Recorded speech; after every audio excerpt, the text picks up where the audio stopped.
दोस्तों, स्वागत है आपका हमारे YouTube चैनल पढ़ो सेंटर पर। मैं हूं आपका साथी मनीष कुमार और आज आपके लिए लेके आया हूं प्राचीन इतिहास के श्रृंखला के तहत अगला वीडियो सिंधु घाटी सभ्यता के महत्वपूर्ण प्रश्नोत्तर।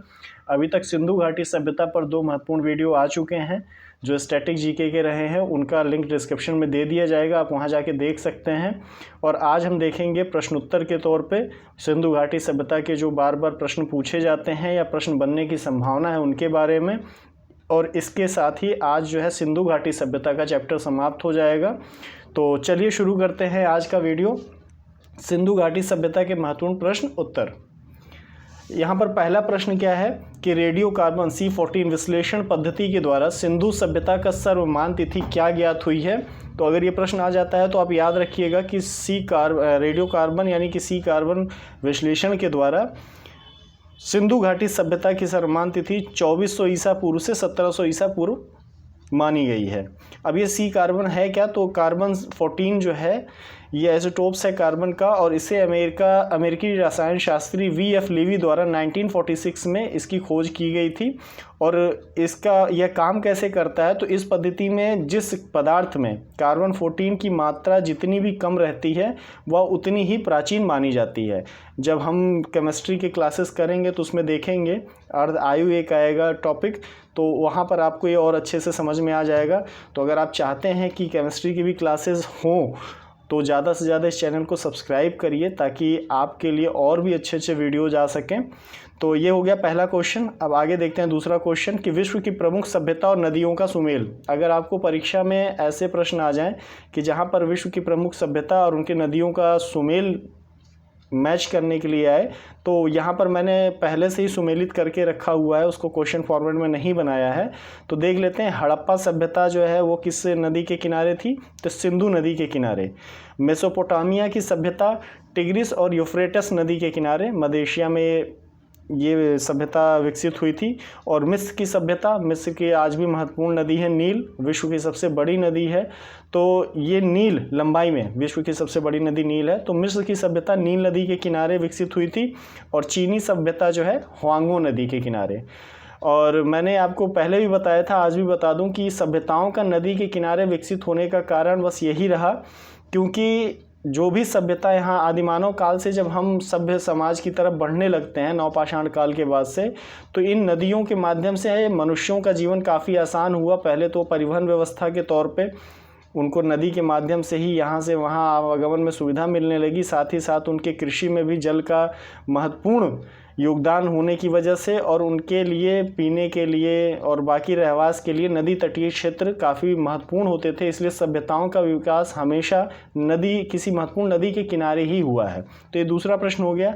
अगला देखते हैं तीसरा प्रश्न कि सर्वप्रथम 1921 में भारतीय पुरातत्व सर्वेक्षण के किस अध्यक्ष के निर्देशन में हड़प्पा की खुदाई हुई थी। सबसे पहले कनिंघम को बनाया गया था, लेकिन जब हड़प्पा की खुदाई हुई है तो उस समय जो है आपके जो है भारतीय पुरातत्व सर्वेक्षण के अध्यक्ष कौन थे, तो सर जॉन मार्शल। और 1921 में खुदाई हुई, किंतु सिंधु घाटी सभ्यता की प्राप्ति की घोषणा कब की गई थी, 1924 में। एक निर्माण कार्य के तहत रेलवे से संबंधित ये हड़प्पा सभ्यता प्राप्त होती है 1921 में। लेकिन इसके बारे में घोषणा की जाती है कि हमें एक सभ्यता जो मिट्टी के नीचे दब गई है उसके बारे में पता चला है। तो ये घोषणा बाद में 1924 में होती है, खुदाई 21 में और इसके बारे में घोषणा होती है 24 में। तो तीसरा प्रश्न हो गया। चौथा देखते हैं कि सिंधु घाटी सभ्यता का कौन सा नगर खुदाई में सर्वप्रथम प्राप्त हुआ। तो हड़प्पा प्राप्त हुआ 1921 में, सबसे पहले हड़प्पा ही प्राप्त हुआ है। और उसकी खुदाई किसने कराई, मैंने पिछले वीडियो में भी आपको बताया था, आज यहाँ भी देख लीजिए कि दयाराम साहनी द्वारा 1921 में। और सिंधु घाटी सभ्यता की अगर सीमा की बात की जाए, इसकी बाउंड्री कहाँ कहाँ थी, तो सिंधु घाटी सभ्यता की सीमा पूर्व में देखेंगे तो पूर्व में आलमगीरपुर कहाँ पड़ेगा, वर्तमान में मेरठ में और ये हिंडन नदी के किनारे। पश्चिम में देखेंगे तो कोंगेडोर बलूचिस्तान दाश्क नदी के किनारे। उत्तर में मांडा कश्मीर में वर्तमान स्थिति है इसकी, चिनाब नदी के किनारे। और दक्षिण में दैमाबाद, ये अहमदाबाद महाराष्ट्र में पड़ता है यह स्थान, गोदावरी नदी के किनारे। तो नदियों के किनारे क्यों अगर ये सभ्यताएं बसी या इनका विस्तार हुआ, इसके बारे में मैंने आपको बता ही दिया अब उनकी ज़रूरतों के लिए। चौथा हो गया। पांचवा प्रश्न देखते हैं कि स्वतंत्रता के पश्चात भारत के किस राज्य में सर्वाधिक हड़प्पा संस्कृति के स्थल खोजे गए हैं 1947 के बाद।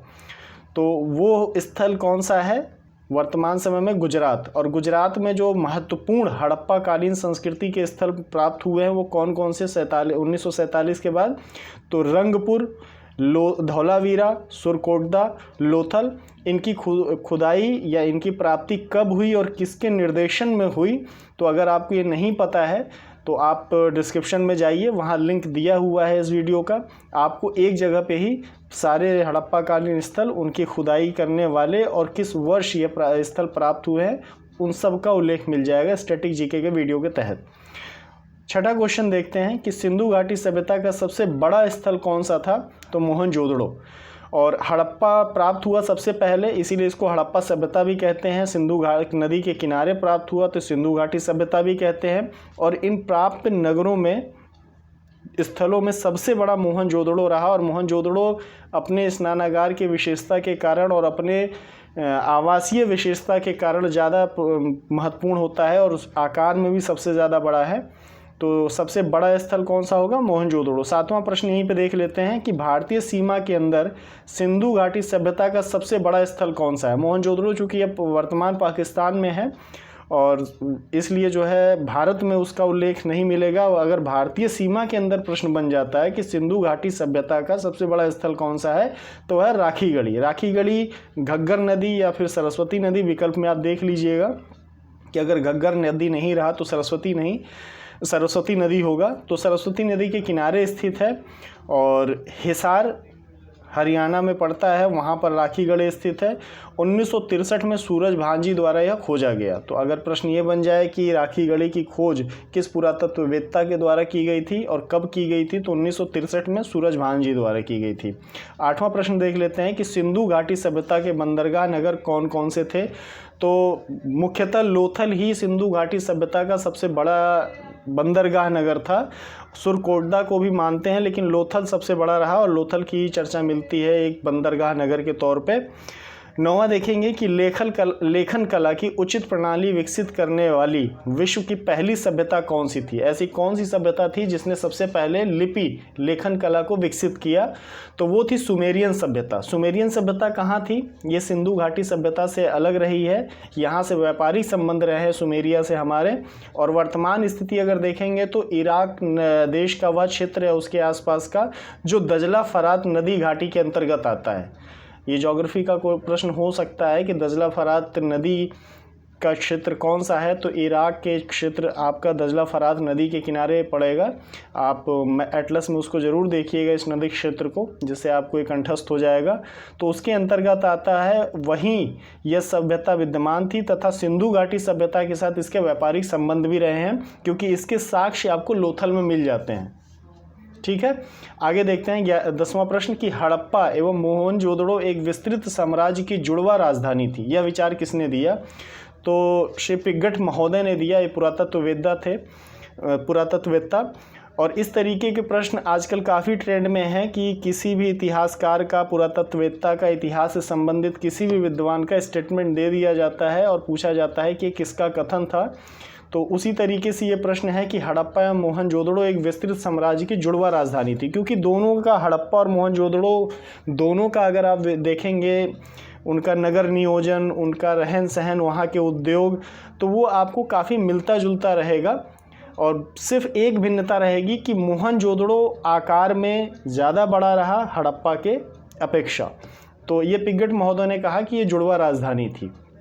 11वां है प्रश्न कि सिंधु घाटी सभ्यता के किन स्थलों से युग्म समाधियां प्राप्त होती हैं? मैंने आपको पहले वीडियो में बताया था प्रागैतिहासिक काल के समय में कि युग्म, एकल और सामूहिक शवाधान पद्धति क्या होती है। तो युग्म का समाधियों का मतलब है कि ऐसी समाधि या ऐसी कब्र जहां पर दो लोगों को इकट्ठा दफनाया गया हो। तो ये किन स्थलों से युग्म समाधियां प्राप्त होती हैं? तो लोथल और कालीबंगा से। कमेंट करके आप ज़रूर बताएं कि लोथल और कालीबंगा की वर्तमान स्थिति क्या है। मैंने पिछले वीडियो में बताया है, आप वहां से जाएं, देखें और कमेंट करके बताएं ताकि मुझे भी लगे कि आप मेरे वीडियो को देख भी रहे हैं।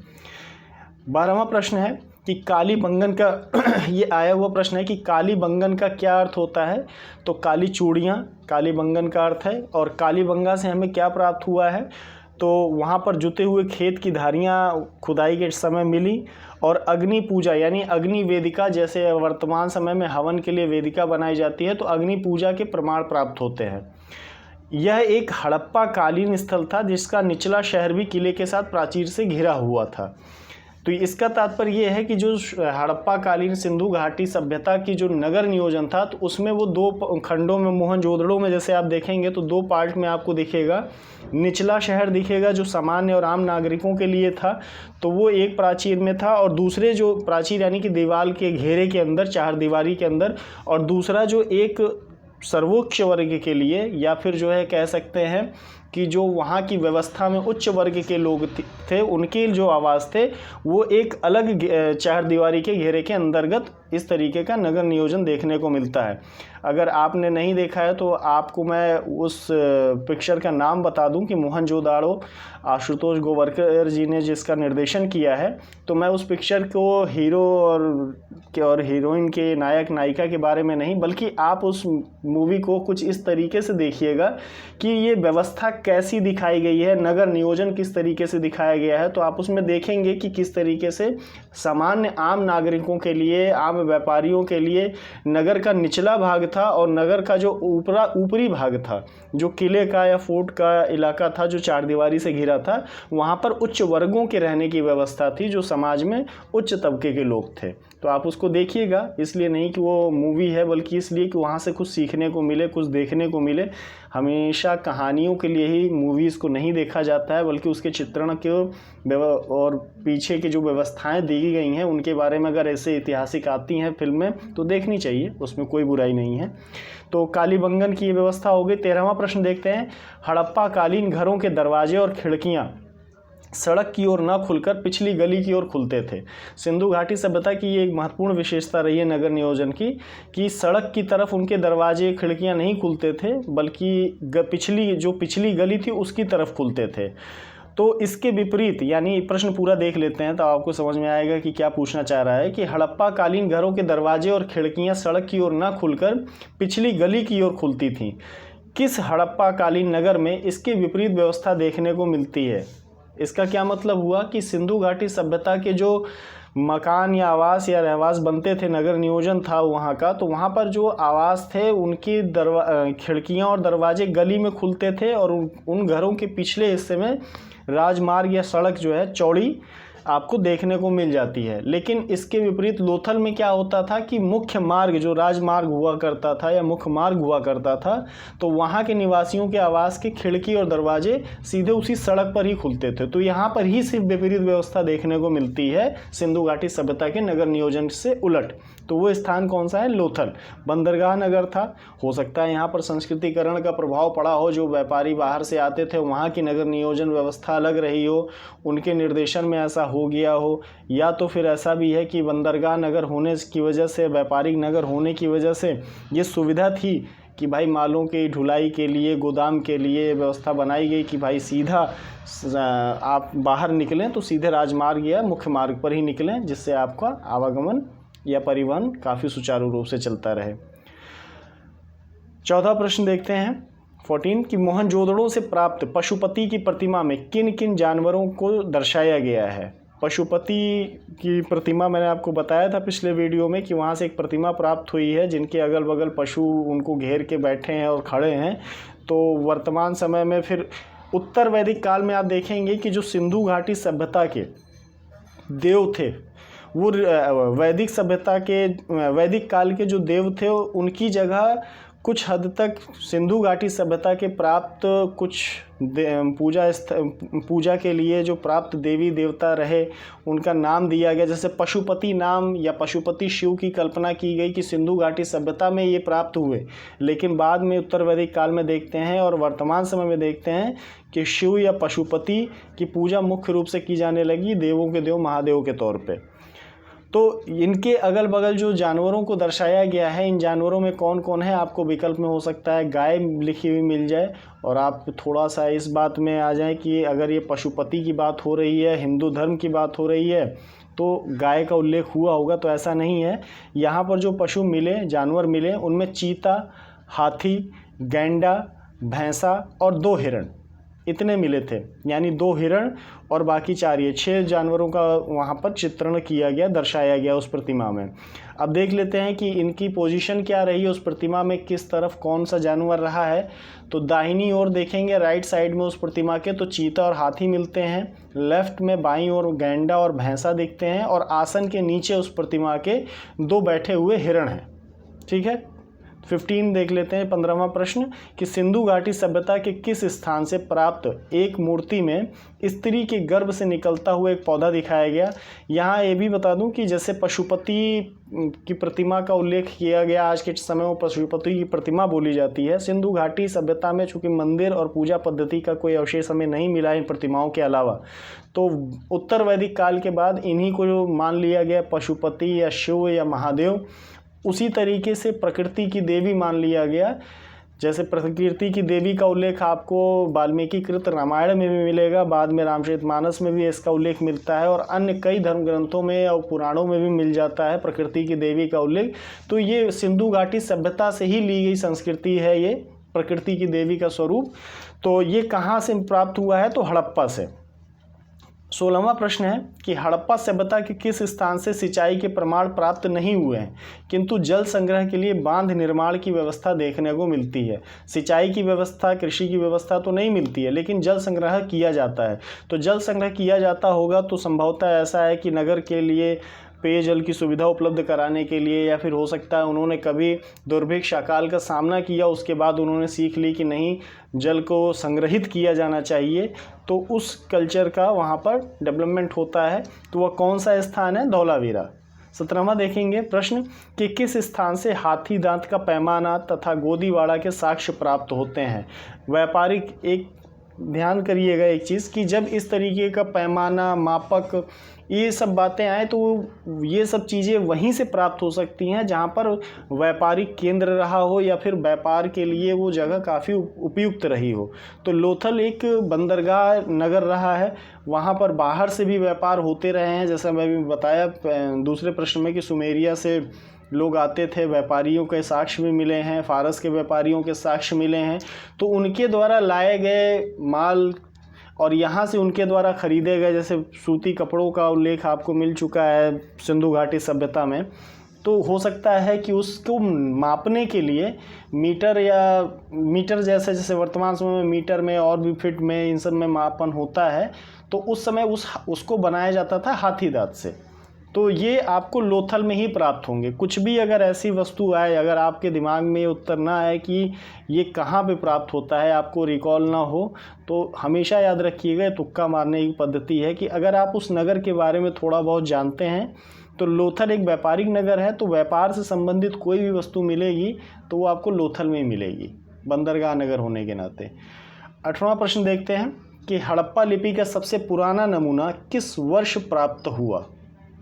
तो सबसे पहले तो ये ऐसे ही मिल गया 1853 में, मतलब सुनियोजित तरीके से नहीं था कि चलते हैं खुदाई करते हैं वहाँ हड़प्पा का लिपि का नमूना प्राप्त होगा। कुछ अन्य कृत्यों को करते हुए 1853 में प्राप्त हुआ था, किंतु जब 21 में हड़प्पा की खुदाई होती है, हड़प्पा की प्राप्ति होती है, तब समझ में आता है कि ये तो एक सभ्यता है, और ये ऐसे ही पत्थर नहीं है, इन पत्थरों पे ऐसे ही कोई निशान दर्ज नहीं किए गए हैं, बल्कि हड़प्पा सभ्यता या सिंधु सभ्यता के लोगों के द्वारा उकेरी गई लिपि है ये। तो फिर 1923 में पूरी तरह से ये प्रकाश में आया। तो प्राप्त तो 1853 में ही हो गया था, बाद में 1923 में उसको प्रकाश में लाया गया कि ये एक प्रकार की लिपि है जो प्राचीन सभ्यता के लोग इसका इस्तेमाल करते थे, जिसमें यू और मछली की आकृति का सर्वाधिक प्रयोग हुआ है। ये मैंने आपको पिछले वीडियो में बताया था। आपसे फिर से कहता हूँ कि प्राचीन इतिहास की श्रृंखला का जो पिछले वीडियो हैं, आप उसको डिस्क्रिप्शन में दिए गए लिंक पर जाके देख सकते हैं। आपकी परीक्षा के लिए बहुत ही महत्वपूर्ण साबित होने वाले हैं ये वीडियो। और भी जान लीजिए कि हड़प्पा लिपि को वेस्ट्रोफेडन लिपि भी कहा जाता है। अगर प्रश्न यही आ जाए कि हड़प्पा लिपि को अन्य किस नाम से जानते हैं, तो वेस्ट्रोफेडन लिपि भी कहते हैं। और इस लिपि में सबसे ज़्यादा यू आकार का तथा सबसे ज़्यादा प्रचलित चिन्ह मछली का प्रयोग हुआ है। 19वां प्रश्न देखते हैं कि मोहनजोदड़ो स्नानागार के पूर्व में स्थित स्तूप का निर्माण किस काल में हुआ है, तो कुषाण काल में। मोहनजोदड़ो की खुदाई तो हुई, उससे पहले ही वहाँ उस सभ्यता के पतन के बाद जब कुषाण काल आता है भारत में, तो वहाँ पर एक स्तूप बनवाया गया था। तो उस स्तूप की वजह से जब सर्वप्रथम खुदाई होती है तो उनको यही लगता है पुरातत्ववेत्ताओं को, ये कुषाण काल से संबंधित होगा। लेकिन जब खुदाई होती रहती है तब समझ में आता है कि ये तो इनसे भी, कुषाण काल से भी प्राचीन सभ्यता के अवशेष हैं। ठीक है, आज का देख लेते हैं वीडियो का आखिरी प्रश्न। भारत में चांदी के प्रथम साक्ष्य कहाँ से प्राप्त होते हैं? तो हड़प्पा से प्राप्त होते हैं। तो ये था आज का वीडियो, और आप कमेंट करके ज़रूर बताएं कि आपको आज का वीडियो कैसा लगा, और इस चैनल को ज़्यादा से ज़्यादा सब्सक्राइब करें, शेयर करें, लाइक करें। धन्यवाद।